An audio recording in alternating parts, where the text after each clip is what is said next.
It's no surprise that in 2019, climate change and the climate crisis is one of the most widely discussed and widely reported issues of 2019.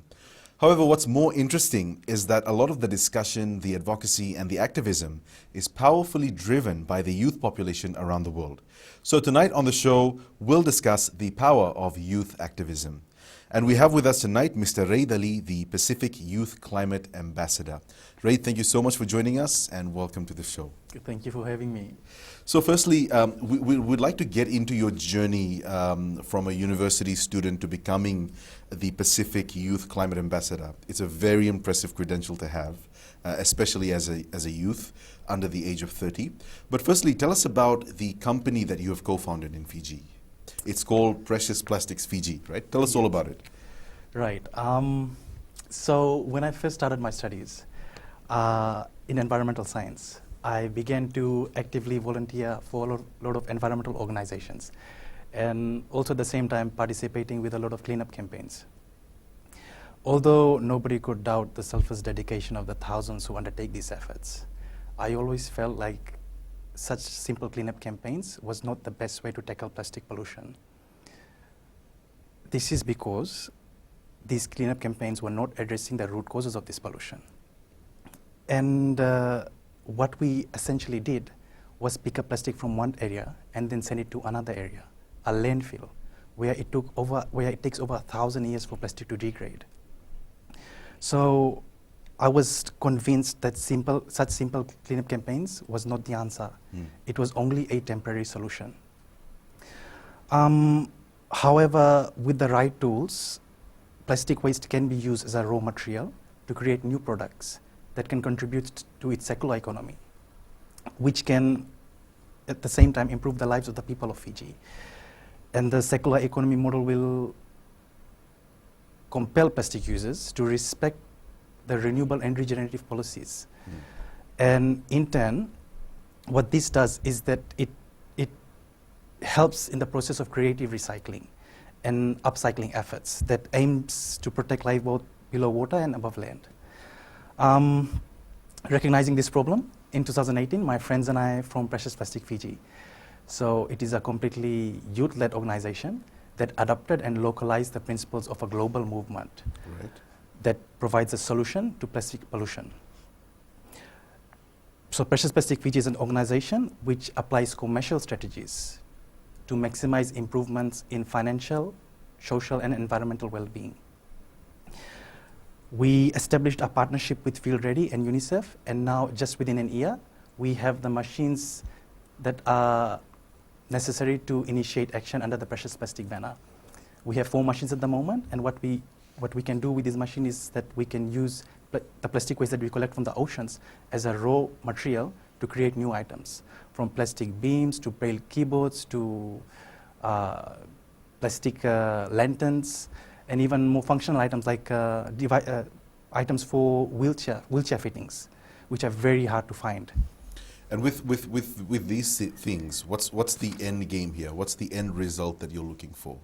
So the end result is to contribute to the circular economy of plastics. Instead of it ending up in oceans or in the environment, we want it to end up back into the economy. And at the same time, this gives us the potential to monetize plastic waste as well. So when people see it, they see a reason for it compels them to collect that plastic and bring it to the hub that we are trying to set up at the moment.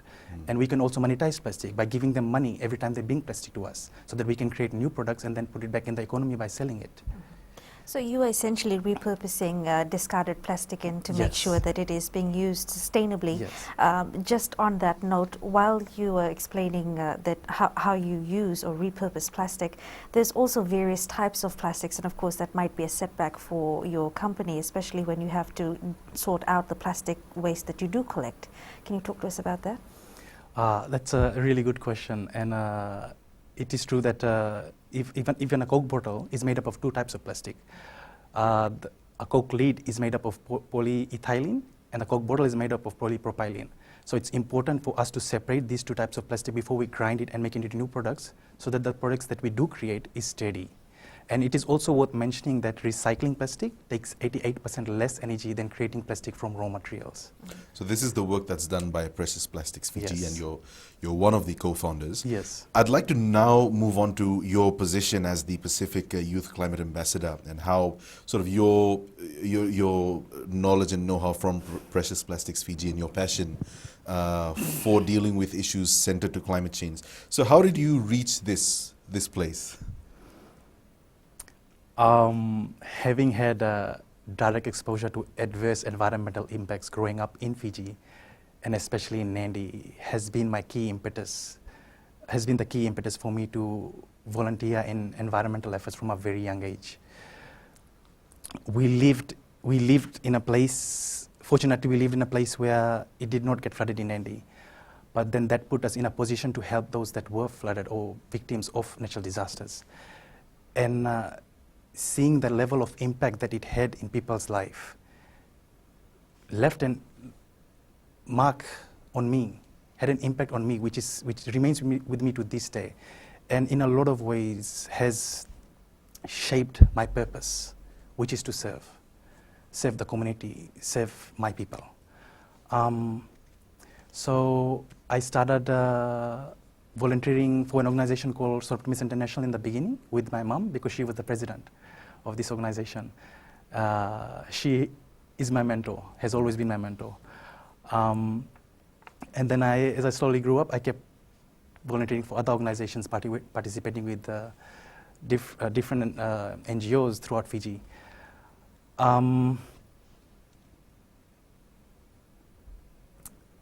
At the same time, I think religion also played a very important role in my life. I'm Muslim, and our holy book does say that we are vicegerents on this planet. So we have an innate responsibility towards not just nature, but all of mankind. So that obligation was there, and that it strengthened my purpose. I started off studying medicine, and then I continued studying medicine for 1 year. But I felt confined between walls, and I couldn't imagine spending the rest of my life confined in such space. Not to take anything away from medical students. Yeah, no. It just wasn't your thing. Yeah, it's a very honorable field, and I have a lot of respect for doctors. And it wasn't easy, but I always felt more alive amidst nature. So it was a hard decision to make, but I listened to my heart and I sought the advice of my parents, and I'm very thankful that they were supportive. And that's when I started my studies in environmental science. And with the level of impact that my team and I have had ever since I started my environmental science studies, I think it was the right decision. I genuinely believe that it was the right decision. So that's Raid for you. And when we come back from our break, we'll talk about the global movement for climate change or climate action, and how youths around the world and even in Fiji are driving that change. Stay with us.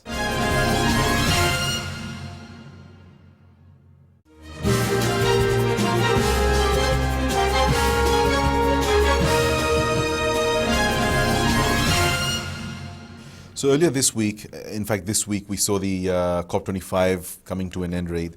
And of course, you're very well aware as the Youth Climate Ambassador, the sort of discussion that's taking place on the global stage around climate, well, we should call it the climate crisis, not climate change anymore.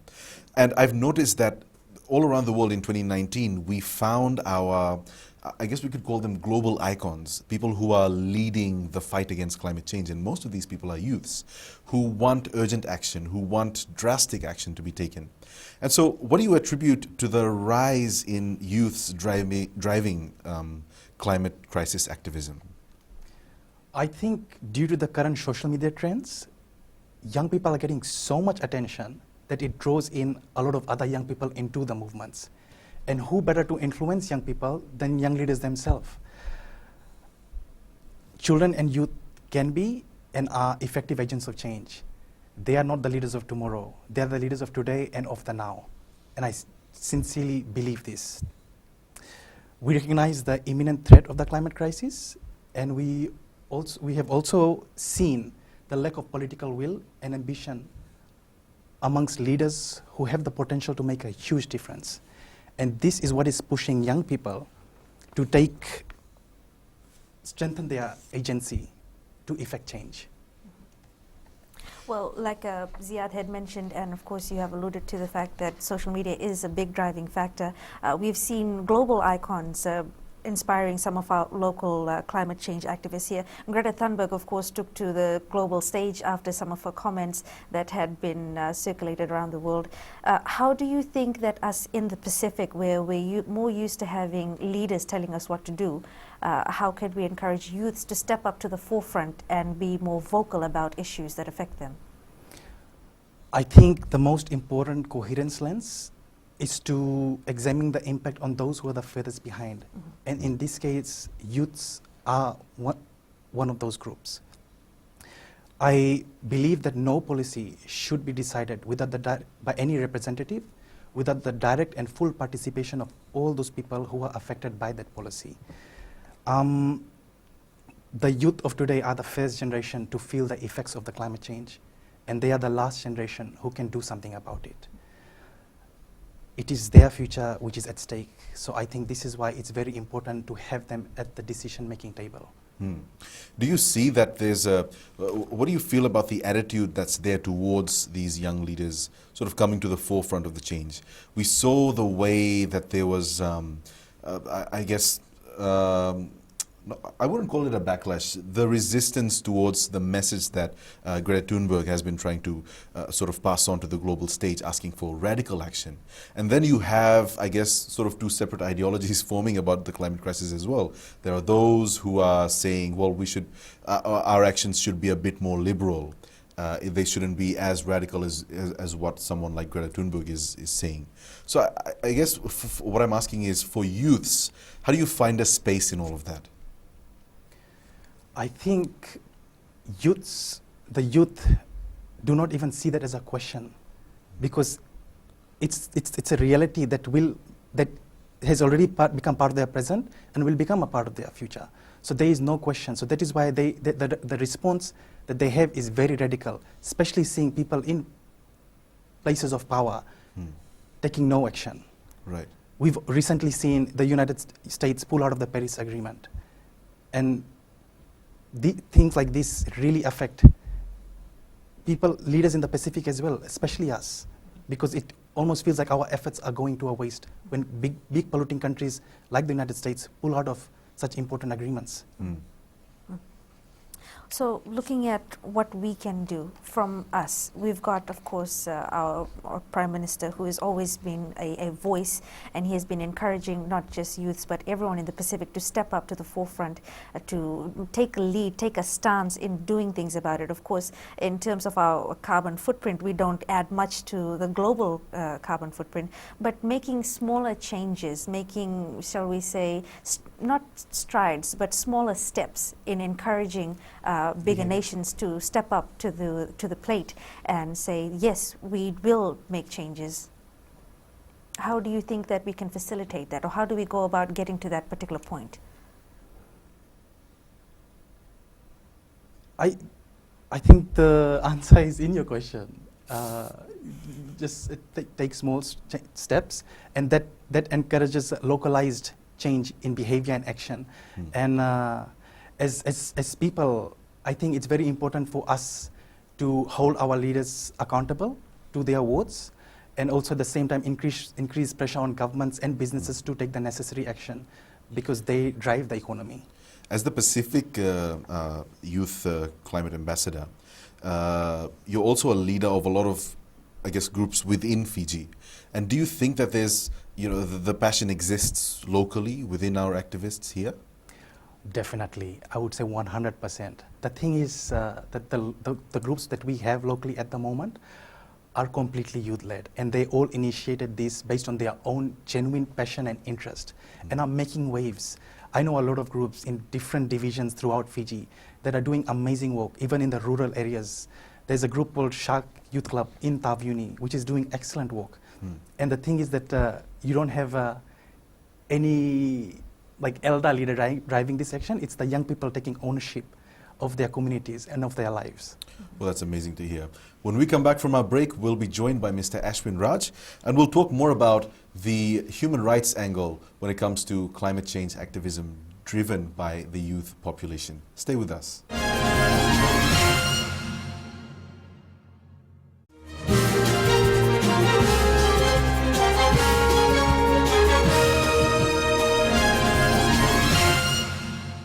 Welcome back. Earlier this week, we also celebrated the World Human Rights Day. So joining us now on the show is the Director for the Human Rights and Anti-Discrimination Commission, Mr. Ashwin Raj. Sir, thank you for joining us on the show. Balavanaka, and good evening, Fiji. So to start off this discussion, because we've got both of you here at the moment, I'd like to know, firstly to Raid, and then I'll send this question to Mr. Raj as well, whether locally in our political space, in our political environment, there is a space or there is a scope for youths to find their voice and to become activists. Is there, or I'm also sort of getting at what the inhibiting factors are for youths to become empowered in Fiji. So as a youth yourself, do you have thoughts on that? Yes, I believe that there is space, but with certain limitations. I think support from the government will go a long way for youths to have a voice. Also, I think these efforts need to reach out to the local communities and especially the rural areas. We need to engage young people not just in the implementation of programs and projects and policies, but also make them a part of the development of it, the implementation, and also part of the monitoring and evaluation process. Mentorship is also, I think, vital, and that is a key area of need within Fiji, especially amongst the youth. And this is important when it comes to transferring skill, especially indigenous knowledge, to the younger generation. Is this something that you faced personally? I mean, when in your position in coming up to this ambassadorship, and did you find that there were a lot of mentors who were willing to help you? Was there a lot of expertise or experience in that area? No, I felt like there was a lack of mentorship. So that's something that still needs work. Definitely. So, Mr. Raj, what would you say about the space that we have here? Before I get into the question proper, I think I need to make an important sort of observation around young people themselves. We've just celebrated the International Human Rights Day, and rightfully so. The focus was on young people. Young people are the catalyst for the social transformation that is needed. They are an important repository of political will, and I believe that they will be the drivers of solutions to enduring and intractable human rights challenges of our times. And you don't see that anywhere more than in climate activism. And I think his presence on the show and the zeal and the enthusiasm, is a testament to that. And there are so many other young people behind it. There's someone called Anne Mary Raduva, who started campaigning against balloons and all of that. And so, there are people who are trying to,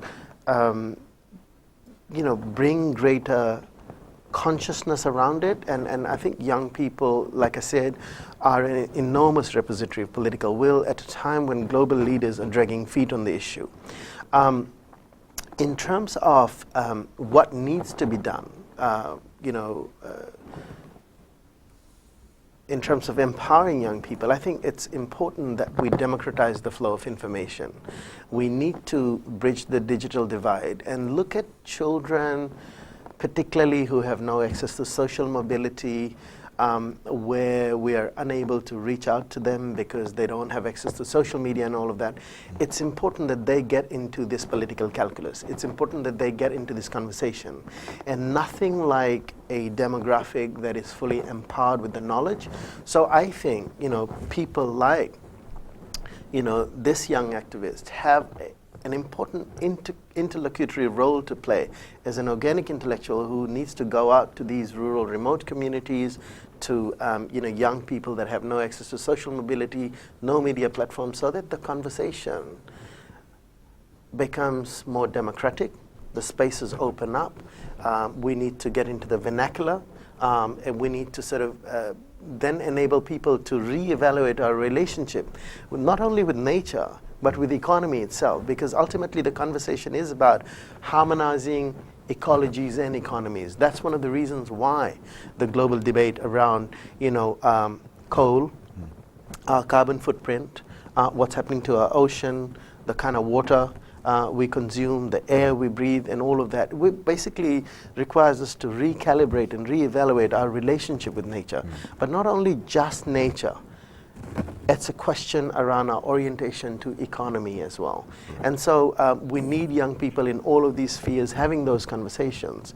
But I just wanted to say that in terms of the legal infrastructure, we will have a Climate Change Act in place. And I want to take this opportunity to encourage young people to have a say on that piece of legislation. You don't have to be a lawyer. I think their heart is in the right place. The politics is right. They just need to get in there and say, look, we want a law that protects 1, 2, 3, 4. We want a law that empowers young people to speak their mind. And there's a lot of conversation in this country about the right to freedom of expression, to be able to dissent, to march, to protest. I mean, I see a discursive polyphony of voices in the area of climate activism. I see young people coming out in numbers, speaking their mind, not only in Fiji, but globally. It's a great example of how you dissent within the protocols of democracy, how you engage in debate with reason, the young people who are exercising scopic reason which is untroubled by perspective. Perhaps that's where the cue should be sourced by others who have issues around freedom of expression, responsibility, how to engage in a democracy and how to debate. I think our young people are showing the way. Raith, what's your takeaway from being involved in the global conversation around climate change? And have you noticed a global sort of shift in attitude towards the climate crisis? I mean, this year in 2019, the activism and the advocacy went up 100-fold, right? You'd agree on that? I do agree. I think the principle that decisions taken about us should not be taken without us, should be recognized as a means to improve policy responses to climate change. Surely, but slowly, the attitude is changing. However, I do feel that in a lot of platforms, young people are still used in a very tokenistic manner.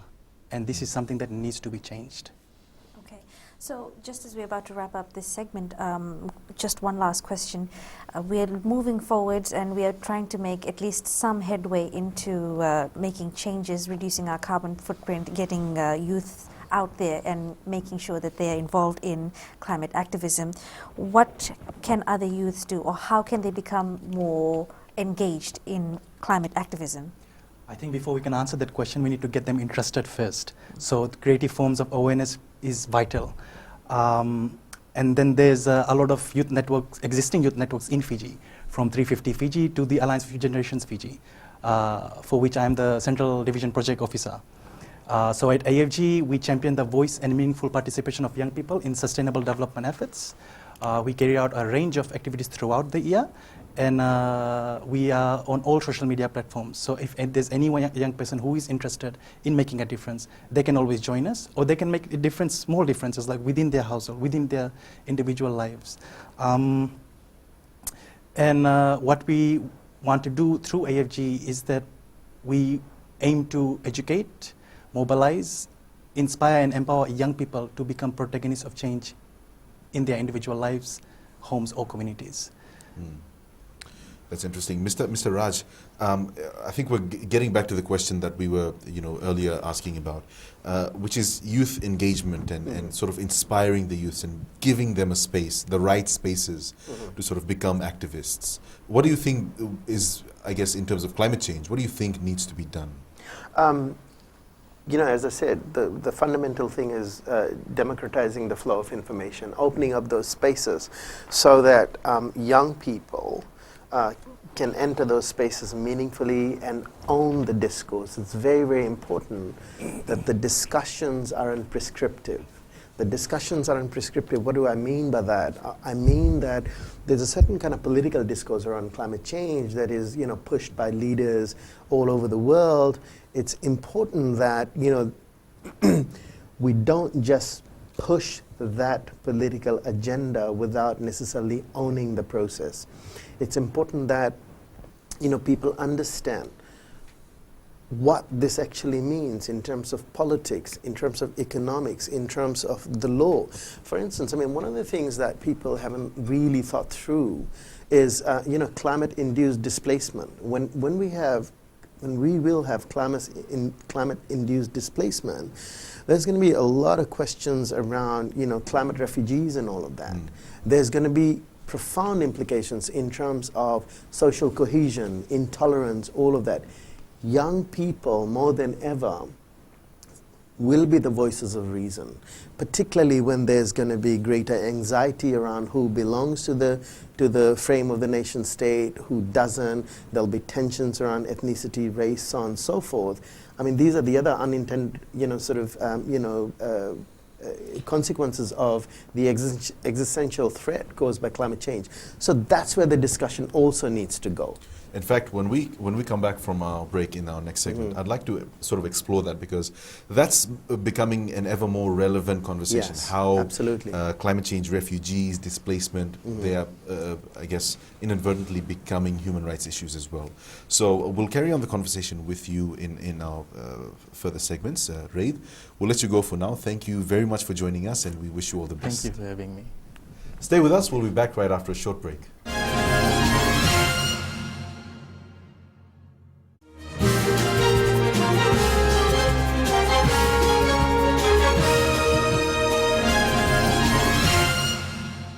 Right, so when we talk about climate change now, and as the effects of climate change become more and more apparent to us, one of the more interesting issues that's emerging is the human rights issues that are related to the effects of climate change. We've got climate refugees becoming a potential, an issue of contention. We've got displacement and relocation as well. So we've had a few people talk about this, and we don't necessarily see it as a problem here in Fiji, but we have had these issues. Now, we've seen entire villages having to be relocated within the country, and we don't see it as a problem as yet. But for, say, for example, small island developing nations where it becomes a growing problem, can you talk to us about how to deal with that from a human rights perspective? One of the things that we have to recognize is that climate change is inextricably woven into the fabric of human rights, and as much as people would want to kind of partition climate change to purely talk about it in scientific terms, or your economists would want to purely talk about it in terms of the economy, or lawyers would want to talk about its impact on the law and jurisprudence. Ultimately, climate change is an intersectional issue as far as human rights is concerned. So the first thing, of course, is the issue of climate-induced displacement, and the attendant issues around climate refugees are going to raise fundamental questions about the shifting frames of the nation state and the questions of belongingness, the rise in intolerance, xenophobia, and other forms of related intolerance. The questions around the economy will just, push it on the interface of politics. For instance, issues around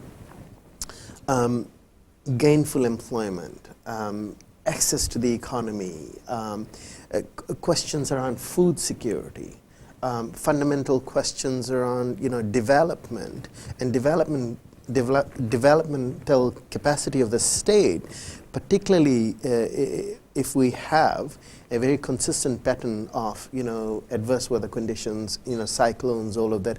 We saw the toll that Winston took on Fiji, and it really affects the state's ability to progressively realize social, economic, and cultural rights.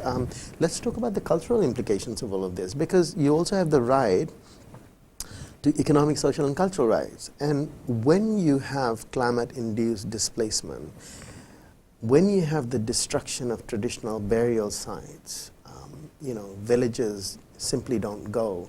with villages, you have the destruction of traditional burial sites. You have the ecobiome, the nature that has certain cultural, significance and all of that. That affects our ability to realize cultural rights. So, it works at various levels, and they're all intersectional in nature. And one of the other things is that, we haven't really talked about how porous the boundaries of the nation states have become. So, as people are being displaced, these cartographies of national anxiety is going to shift. And it's going to shift radically and dramatically. So how do people reimagine citizenship? How do they rethink belongingness? If you think that the issue of being called a Fijian now is an issue, it's going to get, these tensions are going to, about belongingness and so on and so forth, is actually going to get accentuated when you have an influx of people all over the world, not only Fiji, all over the world, when you have an influx of people and the boundaries become much more porous, the question of human security is going to become much more pressing. And much more complicated. In all of these issues, do you think that Fiji has the right human rights framework? Are we I think, prepared? we will have a climate change act in place, and that's why it's very, very important that, the various, multitude of actors, civil society organizations, academics, activists, National Human Rights Commission, everybody has a say on it. But not just institutions. It's very, very important that these legislations have and will have an indelible imprint on the lives of your, average villager, by the ocean. So it's very, very important that they have a say in what the legislation is all about, what it invariably should do, and all of that. So in a fundamental sense, the legislation will create the conditions of possibility for that kind of conversation, the national conversation that is needed. So it's important that we create the conditions of possibility for, people who are not necessarily lawyers, not from the upwardly class mobile, not having access to social mobility. They have that say on this piece of legislation that is invariably going to impact on their lives. And, it's incumbent on us to create that space, open up the civic space. And I think, I have to say that the government has done a lot in this area. But the conversation, no man is an island. You see the Prime Minister, his activism inspires, in the area of climate change and all of that. But I think all of us need to rally behind that. And support this, because we're very lucky to have a leadership that believes in the cause and is persistent about it.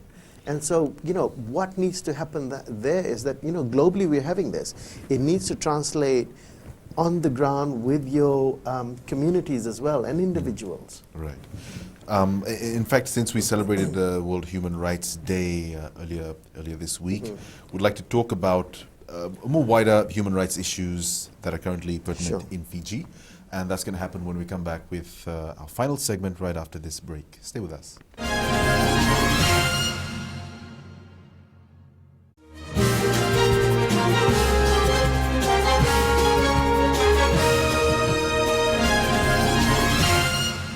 Mr. Raj, this is our final segment, and we thought it pertinent to discuss a few pressing issues. We just recently celebrated World Human Rights Day, and in your position, we haven't had you on the show to discuss some of the human rights issues in the country in the past few weeks, even in the past few months. There have been a few keywords that have been thrown around, not just in the media, but also in social circles in the nation. Things like police brutality, things like disregarding human rights on both sides of the law. Can you talk to us about that? Sure. So, this week we celebrated the World Human Rights Day, and incidentally I was being interviewed by Fiji TV, and they asked me on Close-Up what this actually meant. One of the salient points, of course, to recognize is that this is the day when you recognize the inalienable rights that people have by virtue of the fact that they're human beings, regardless of color, creed, race, religion, sexual orientation, status, so on and so forth. People should fundamentally enjoy civil and political and social, economic and cultural rights. But it's also the occasion when you take stock of where we are, in terms of human rights, what have we achieved, and what are some of the intractable issues that still need addressing. And when you look at it, from the perspective of the National Human Rights Commission, certainly issues around torture, brutality, cruel, degrading, inhuman treatment is definitely an issue. Gender and sexual violence is an issue. The issue around rights of children, the problem of preferential framing within human rights in terms of freedom of expression, assembly and association, and the attendant responsibilities and the justifiable limitations that come with it. I still feel that the kind of conversations we have around freedom of expression, association, and assembly is still very essentialist. They're quite reductionist depending on which side of the political divide you find yourselves on. There is very little conversation about the fact that you have the democratic right to dissent, to ask questions, be critical of government and its policies. And we see that published in the dailies every day. Right? But so in that point, that's fully documented, and there are people in this country who keep pretending that it is not, and which is one of the reasons why I did a quick 3-month analysis of the Fiji Times, the Fiji Sun, FBC, Fiji TV, all of the radio talkback shows, and I've done a thick stock to ask one question: are people able to critically express their views? And one of the academics once attacked me and said, well, letters to the editor, what are you talking about? It's always about the condition of the road. I said to this individual, I said, don't you think that the condition of the road is a governance issue? It is an issue around accountability. It is a development issue. It is a human rights issue. So, there's a lot of preferential framing within the human rights world. What is not being talked about is the fact that these rights come with responsibility. Your right to freedom of expression does not give you the right to incite or advocate hatred on the basis of race, religion. We saw misogynistic attacks, right, on women by politicians, right? Who and also in terms of race and all of that. That is simply unacceptable in a democracy. There are issues around the scourge of hard and synthetic drugs in the country. We haven't talked about the human rights implications of that, and it's also a development issue. We certainly need to talk more about the rights of persons with disability. We need to start, serious conversations about the right to peaceful assembly. I did a piece where I talked about how, when you have a country that has a history, right, of peaceful protests that descend into absolute violence, as we saw in 2000, looting and burning and all of that, we need to come together as a nation across our political divide and think about how we can constructively engage with each other and look at the ways in which we can exercise peaceful assembly. Now, you look at some countries like Switzerland and all of that, people don't march from one end of the country to another. They assemble in a cordon of area and are able to express their concerns. We should be able to do that. That's a right in a democracy. So can we think about imaginative and creative ways in which we can resolve our human rights issues? Part of the problem that I find in this country is that there's a lot of negativity. There's a lot of keyboard warriors that are homeopathically injecting negativity every day, but they're not part of the solution. The National Human Rights Commission or the government or the civil society, these are but a partial and incipient fragment in the entire kaleidoscope. They cannot solve our human rights challenges on their own. It's important that we all become part of the solution. I give you an example. The ways in which people have taken to the social media and actively dissuaded and discouraged people from accessing the National Human Rights Commission so that they can get a remedy for their human rights violation. Some of the politicians went on the social media and said, you know, we always hear they're investigating, but where's the outcome? I give you the Nauru example, where, you know, the police, you know, poured, you know, hot water on somebody during interrogation. We quickly investigated the matter, and then we said that, you know, the individual needs to be charged, so on and so forth. One of the critics, actually a lawyer, self-anointed human rights lawyer, quickly went to the social media and said, you know, for God's sake, have the courage to call it torture. We, in our statement, called it cruel, degrading, inhuman treatment. Now, that means torture. That means brutality. That means violence. So when we use the constitutional language, that doesn't mean we're shying away from the issue. When we use the expression excessive force, we obviously mean that you have exceeded principles of proportionality and necessity. My issue is not with these educated, literate, powerful lawyers. My issue is the damage they're doing in terms of shattering public confidence in individuals who should be able to access these institutions so that they can have the restitution of their rights, they have remedies afforded under the law, and it's enormous amount of damage that they're doing every day. You talk about young people. Our young people are poisoned in this country precisely because they are caught in a political divide. They go on the social media, they never find anything positive because our leaders are constantly injecting homeopathically, you know, negativity all the time. We should be thinking solutions. Right. Mr. Raj, unfortunately, that's all we have time for. I wish we had a few more segments with you. We hope to welcome you back sometime in the near future. Thank you very much. So thank you for joining us for this very important conversation today, and thank you. Good evening. And that's all we have for you on the show tonight. Join us again next week. Have a good evening.